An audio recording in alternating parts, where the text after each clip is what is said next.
एक परिवार, एक पति, एक पत्नी और उनकी छोटी बेटी जोई। बस एक सामान्य सुबह, बस एक सामान्य जिंदगी, जब तक कि वो सामान्य नहीं रही। शुरुआत हुई चीखों से। वो खेल खेल की चीखें नहीं थीं, वो बेबस डरी हुई चीखें थीं, जिनका मतलब होता है भागो। जेसन और बेथ बाहर निकले तो पूरा मोहल्ला अफरा तफरी में डूबा हुआ था। परिवार अपनी गाड़ियों में जो हाथ लगे वो फेंक रहे थे, बैग ट्रंक में ठूस रहे थे, बच्चों की कलाइयां पकड़कर सड़क की तरफ खींच रहे थे। कोई सफाई नहीं, बस दहशत। जेसन ने पड़ोसी के लड़के की बाह पकड़ी, उन कुछ लोगों में से एक जो अभी भागा नहीं था। क्या हो रहा है? सब कहाँ जा रहे हैं? लड़के ने उसकी तरफ बड़ी बड़ी डरी हुई आंखों से देखा और धीरे से फुसफुसाया कि उसके पिता का सरकार में एक दोस्त है। एक वायरस, लड़के ने कहा, एक ऐसा वायरस जो इंसानों को राक्षसों में बदल देता है। जेसन कुछ और पूछ पाता इससे पहले लड़के की माँ आई, अपने बेटे को झटके से खींचा और जाते जाते जेसन की तरफ एक आखिरी नजर डाली। अपनी पत्नी को लो, अपनी बेटी को लो, शहर छोड़ो अभी। जेसन ने 2 बार नहीं सोचा। उसने बेथ और जोई को गाड़ी में बिठाया और शहर की सीमा की तरफ जाने वाली भीड़ में शामिल हो गया। लेकिन कुछ गड़बड़ था। आगे की कुछ गाड़ियां वापस मुड़ रही थी। जब वे आखिरकार शहर से बाहर निकलने वाली मुख्य सड़क पर पहुंचे तो उन्हें समझ आया क्यों। पुलिस की नाकाबंदी, ऊपर हेलीकॉप्टर धीमे धीमे चक्कर काट रहे थे। लाउडस्पीकर लिए अफसर सबको घर वापस जाने का हुक्म दे रहे थे। वायरस फैल गया है, वो कह रहे थे। सबकी सुरक्षा के लिए घर के अंदर रहो। जेसन वहीं खड़ा रहा, नाकाबंदी को घूरता रहा और उसके पेट में कुछ मरोड़ उठा। अगर शहर में कोई जानलेवा वायरस फैल रहा है तो उन्हें शहर के अंदर ही क्यों रहने पर मजबूर किया जा रहा है? वो ये सोच भी नहीं पाया कि ऊपर पहाड़ से एक विशाल चट्टान टूटकर सड़क पर आ गिरी, गाड़ियां कुचल दी और लोगों को तितर-बितर कर दिया। पहाड़ कांप उठा। 2 सैन्य लड़ाकू विमान उसके पीछे से निकले, शहर के ऊपर से गुजरे और बम बरसाने लगे। शहर जल उठा। बेथ ने जेसन का हाथ थामा। उसे तुरंत समझ आ गया, अगर उन्होंने पुलिस की बात मानी होती और घर चले गए होते तो वो अभी राख होते। लड़ाकू विमान पुल पर भागती भीड़ की तरफ मुड़े। उससे दौड़कर बच निकलना मुमकिन नहीं था। कोई जगह इतनी तेज नहीं, कोई दूरी इतनी लंबी नहीं। बेथ ने ऊपर नजर उठाई और पहाड़ी पर एक स्कूल देखा। किसी भी दूसरे रास्ते से बेहतर मौका। तीनों भागे। उनके पीछे पुल आग और धुएं में गायब हो गया। आगे स्कूल था और उसके अंदर जमीन के नीचे छिपा हुआ एक सुरंग, एक बंकर। उन्होंने खुद को दरवाजे के अंदर फेंका और ठीक तब दरवाजा बंद किया जब धमाके की लहर आई। खामोशी, अंधेरा, पुराने वेंटिलेशन सिस्टम की गुनगुनाहट। वो बच गए थे अभी के लिए। उस बंकर में घंटे दिनों में बदलते गए, दिन हफ्तों में और हफ्ते महीनों में, बिना किसी को ठीक से एहसास हुए।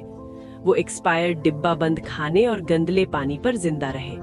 लालटेन की रोशनी में ताश खेले।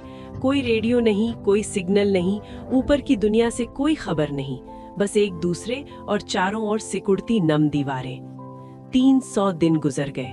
जोई, उनकी बेटी, उस पेरिस्कोप से आंख लगाए रखती जो उसकी माँ ने पुराने सामान से बनाया था और ऊपर की दुनिया को देखती रहती। जो उसने देखा, उसने उसके अंदर कुछ तोड़ दिया। मलबा, राख, खाली सड़कें और ढही हुई इमारतें, और एक भी जीती जागती रूह नहीं कहीं भी। उसने सोचना शुरू किया, पहले चुपचाप, फिर जोर से, कि शायद वो तीनों इस दुनिया के आखिरी इंसान हैं।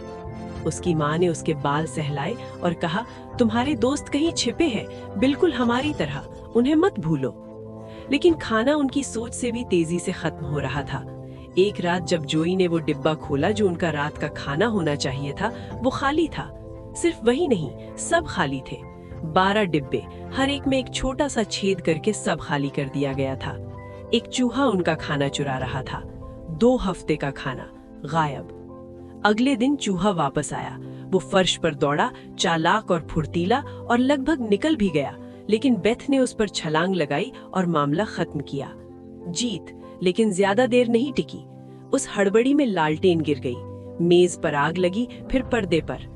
जेसन ने लालटेन उठाने की कोशिश में अपना हाथ जला लिया, फिर अपने आखिरी साफ पानी से आग बुझाई। आग बुझ गई, लेकिन नुकसान हो चुका था। धुआं, घना, भूरा और दिखने वाला ऊपर वेंटिलेशन की जाली से रात के आसमान में उठ गया। उन्होंने अपनी जगह जाहिर कर दी थी। वो सारी रात जागते रहे, पेरिस्कोप से नजर रखते रहे, दुआ करते रहे कि अंधेरे ने धुएं को किसी की नजर पड़ने से पहले ही निगल लिया हो। सुबह फिर देखा, बाहर जली हुई राख जमीन पर बिखरी हुई थी। बेथ ने जेसन को चेताया, अगर राख है तो कोई उसे बंकर तक ट्रेस कर सकता है, इलाका साफ करना होगा। जेसन और बेथ ऊपर गए। जाने से पहले जेसन जोई के सामने घुटनों के बल बैठा और उसकी आंखों में देखा।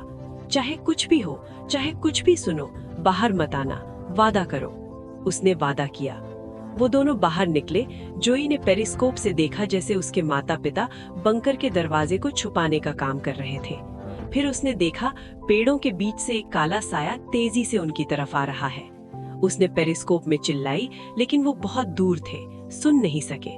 वो अपना वादा भूल गई और सीढ़ियां चढ़कर खुली हवा में निकल आई। उसके माता पिता वहां नहीं थे। उसने उन्हें पुकारा और पीछे से किसी ने उसका मुंह दबा दिया। वो बेथ थी। वो वापस आ गई थी। एक पल बाद हिरणों का एक झुंड जंगल से निकला और उनके बगल से तूफान की तरह गुजरा। किसी चीज से भाग रहे थे, बहुत तेजी से। तीनों को एहसास हो गया, जो भी आ रहा था वो पास था। वो बंकर में वापस दौड़े और दरवाजा चेन और लकड़ी से बंद कर दिया। जेसन ने सबको कहा, बिल्कुल आवाज नहीं। कुछ बंकर की छत पर चला, धीमे भारी कदम, आगे पीछे, आगे पीछे। तीनों पिछली दीवार से लग गए, सांस रोककर। जोई ने रोना रोकने की कोशिश की। बेथ ने उसे पास खींचा और फुसफुसाया, शांत बेटा, शांत। फिर हुआ, जोई की गुड़िया से एक पेज पर रस्सी अटकी, धीरे धीरे ढीली हुई और गुड़िया के अंदर से जोर की इलेक्ट्रॉनिक आवाज पूरे बंकर में गूंज उठी। जेसन ने गुड़िया अपने हाथों से तोड़ दी और अंदर का स्पीकर तोड़ दिया, लेकिन नुकसान हो चुका था। ऊपर वाले ने सुन लिया था।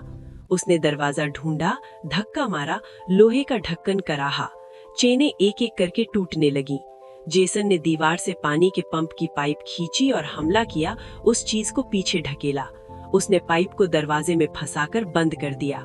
वो पीछे हट गई, लेकिन अब उसे पता चल गया था कि वो कहाँ है। वो सीढ़ियों के पास चुपचाप बैठे रहे, जमीन को देखते रहे। बंकर उजागर हो गया था, हमला आने वाला था और अगली बार वो अकेला नहीं आएगा। अलमारी हिली, ऊपर उनके सिर के ऊपर भारी कदमों की आवाजें बढ़ने लगी। दर्जनों, शायद सैकड़ों। फिर एक भयानक दुर्घटना के साथ दरवाजा गिर गया और चमकती आंखों की एक दीवार ऊपर से उन्हें देखने लगी। बेथ ने तेल का दीपक फेंका। उनके और उन प्राणियों के बीच आग का एक पर्दा खड़ा हो गया। उन्हें कुछ पल मिले। जेसन ने अलमारी को अंदर के दरवाजे से लगा दिया। वो पिछली दीवार की तरफ भागे जहां जोई ने एक वेंटिलेशन शाफ्ट देखी थी जो जमीन तक जाती थी। जेसन ने उसे तोड़ा और अपनी पत्नी और बेटी को बाहर धकेला। जब वो खुद निकलने लगा तो फंस गया। प्राणी करीब आ रहे थे। उसने पीछे एक हाथ से शाफ्ट का कोण महसूस किया और अपना फैसला कर लिया। उसने अपना कंधा खुद तोड़ा, एक बार चीखा, फिर दर्द को दांत पे ले दबाया और खुद को खींचकर बाहर निकाला। बेथ ने बाहर से उसे पकड़कर खींचा। लगभग एक विशाल हाथ ने उसकी टांग पकड़ ली और खींचा। जेसन ने बेथ को देखा, जोई को देखा। उसकी आवाज बिल्कुल शांत थी, चाहे कुछ भी हो, जोई को कुछ नहीं होना चाहिए। और फिर वो अंदर खिंच गया। बेथ भागी। किसी तरह जेसन की आवाज वेंटिलेशन से उन तक पहुंची। चीखे नहीं, लड़ाई की आवाजें।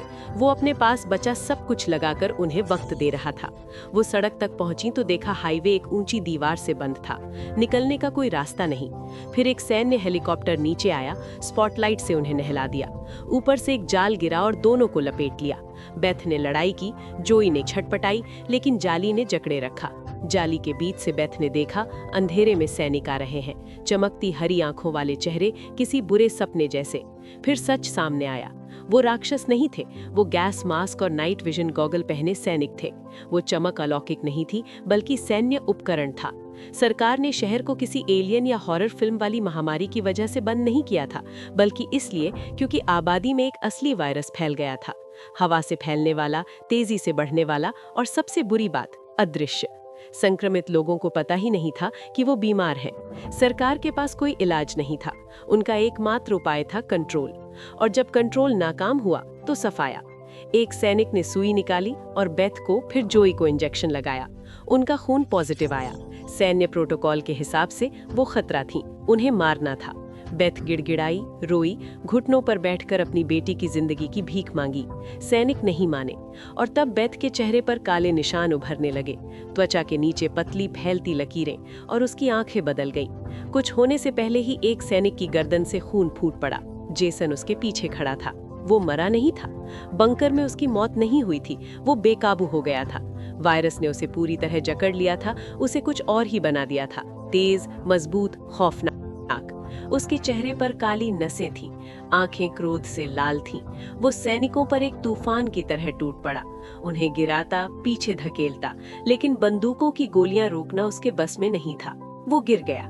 बेथ ने अभी भी जाल से लड़ते हुए वायरस को खुद पर हावी होने दिया। वो आजाद हुई, एक एक करके सैनिकों को गिराती रही, जब तक एक गोली ने उसे गाड़ी की छत पर न पटक दिया। जोई ने अंधेरे में छिपकर सब देखा और उसके अंदर का गुस्सा टूट गया। वो एक सैनिक पर झपटी, उसका मास्क तोड़ा और उसे खत्म करने वाली थी जब बेथ की आवाज ने सब काट दिया। रुको, रुको बेटा, वापस आ जाओ। धीरे धीरे जोई के चेहरे से अंधेरा हटा, वो फिर इंसान हो गई। जिस सैनिक का मास्क टूटा था, उसे इतनी किस्मत नहीं मिली। बिना सुरक्षा के उसने खुली हवा में सांस ली। वायरस ने उसे पा लिया। जेसन जमीन पर पड़ा था। उसने अपनी बेटी के चेहरे की तरफ 2 उंगलियां उठाईं, उसकी आंखों पर फेरी आखिरी बार, और जेसन हमेशा के लिए चुप हो गया। एक और हेलीकॉप्टर आया। बेथ ने जोई को उठाया और भागी। वो मलबे और धूरे और टूटी सड़कों से गुजरती हुई एक सुरंग में दाखिल हुई और उसके आखिर में रोशनी थी। उस रोशनी में खड़ा था पड़ोस का वही लड़का, उस पहली सुबह वाला, जिसके पिता ने सबसे पहले चेताया था कि भागो। उसने उन्हें अंदर बुलाया।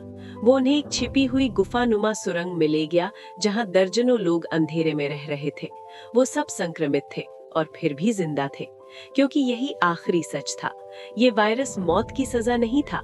ये खतरनाक था, हाँ, लेकिन ये तब इंसान को खा जाता था जब वो डर या गुस्से को खुद पर हावी होने देता था। उस गुफा के लोगों ने खुद को काबू में रखना सीख लिया था, शांत रहना सीख लिया था, इंसान बने रहना सीख लिया था।